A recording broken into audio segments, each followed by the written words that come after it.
Allez, cette question à présent sur Boursorama. Le marché immobilier vit-il sa dernière belle année? On en parle avec Sir Olivier Marin. Bonjour. Bonjour David. Rédacteur en chef d'Explorimo Le Figaro. Que nous disent les derniers indicateurs, les derniers clignotants dont on dispose sur le marché immobilier en France? Eh bien, les derniers indicateurs, il y en a eu il y a quelques heures. Excellents, ils sont plutôt excellents parce qu'on prend quelques chiffres comme ça qui donnent un peu le pouls du marché et la tendance. Tout d'abord, on a un chiffre qui est 921 000, ça c'est le nombre de transactions réalisées sur les 12 derniers mois de l'année.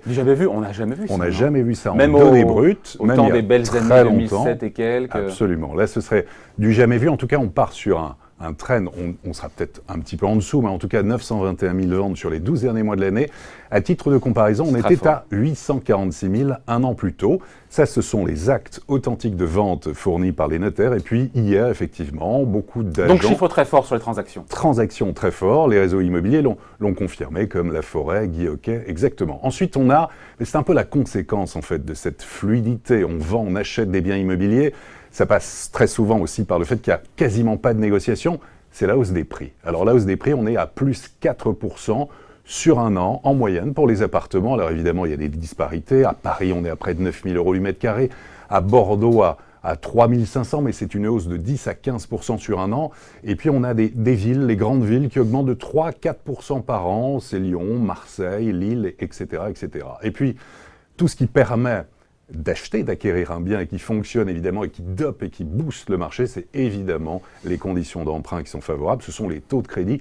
On est à 1,58 en moyenne, toute durée confondue, ça c'est le baromètre Crédit Logement CSA qui nous le donne. On était à l'an dernier à la même époque à 1,48, c'est-à-dire ça a légèrement quand même progressé, augmenté, ça voilà. Une fois qu'on a dit ça, tout va bien dans le meilleur des mondes, mais j'ai entendu hier le patron Fabrice Abraham, patron de Guy Hockey, qui a dit il y a peut-être une accalmie, il y a peut-être un essoufflement de la hausse des prix, alors pas à Paris, pas dans les grandes villes, il y a un début d'inversion de tendance.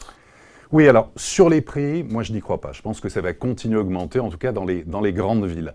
Ce qui va changer la donne pour 2018, il y a beaucoup de choses. Tout d'abord, au niveau de l'activité, les réformes engagées par le gouvernement, alors on verra après, évidemment, petit bémol, si tout est accepté, tout est recardé, il y a tout d'abord ce recentrage du Pinel, qui est plutôt une bonne chose pour les investisseurs. On évite la zone C qui était plutôt scandaleuse, mais il y a le recentrage du prêt à taux zéro sur...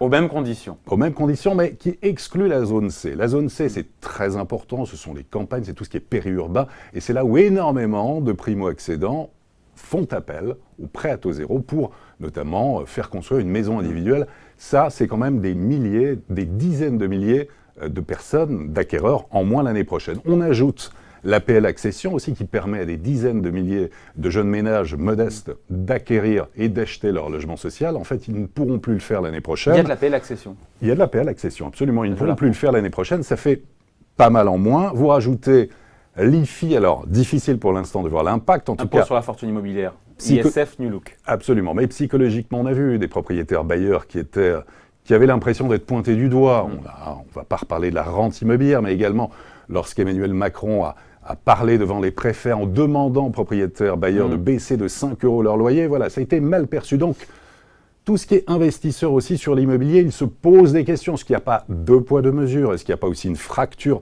territoriale? Est-ce qu'il n'y a pas une fracture entre le privé et le social? Sur les bonnes choses, le choc d'offres, effectivement, la pause sur les normes, le fait de faire attention, de limiter les recours abusifs au permis de construire, c'est une bonne chose. Par contre, politiquement, je pense qu'on n'a pas été assez loin. Emmanuel Macron avait promis c'était une promesse de campagne, de passer par des OIN, c'est-à-dire les opérations d'intérêt national, notamment sur le Grand Paris et sur ces régions, pour prendre la main au permis de construire aux maires. Les maires, ils ne sont pas tous des André Santini en puissance. Beaucoup de maires ne veulent pas qu'on construise chez eux. Et en fait, ces opérations d'intérêt national, pour vraiment faire un choc d'offres véritable, eh bien, il y a eu une reculade. On n'a plus du tout entendu parler de cette opération. Le vrai Big Bang, il aurait été là. Il aurait été là. Je pense que là, c'était un vrai courage politique qui n'a pas été pris. Donc, David, entre des prix de l'immobilier qui restent élevés, entre des taux de crédit qui, de toute façon, vont continuer à remonter même progressivement. Vous avez donc une baisse du pouvoir d'achat immobilier. Vous avez le recentrage du prêt à taux zéro. Vous avez l'APL Accession qui va être supprimé. L'IFI, ça fait beaucoup de choses, beaucoup de signaux qui indiquent que pour 2018, au niveau de l'activité, ça va être beaucoup plus difficile pour l'immobilier. Donc 2017 peut être la dernière belle année pour le marché immobilier. Effectivement, effectivement. Voilà, avec peut-être donc un début de retournement. Ça ne veut pas dire pour autant que les prix vont baisser et que tout ça va se casser la figure. Il n'y aura pas d'effondrement, mais c'est vrai qu'on assiste, et jusqu'à la fin de l'année, je pense qu'en plus, les promoteurs vont jouer le jeu et ils vont dire qu'il faut absolument profiter avant le 31 décembre. Avant le 31 décembre, pareil pour le prêt à taux zéro. Donc on va avoir une très très belle année. 2018 sera beaucoup plus difficile. Et sur les prix, on peut attendre, et on finit là-dessus, une accalmie sur les prix? Sur les prix, certainement pas, ni à Paris, ni à Bordeaux. En dehors de Paris et des grandes villes? En dehors de Paris et des grandes villes, certainement pas. Certainement pas. Bon, très bien. Merci à vous. Le mémo de l'IMO, on n'oublie pas d'en parler, comme à chaque fois, les conseils pratiques, tous les prix du marché, le carnet d'adresse, tout ça aux éditions du Mécène est signé Olivier Marin, rédacteur en chef d'Explore Imo, Le Figaro. Merci Olivier. Merci. Bye.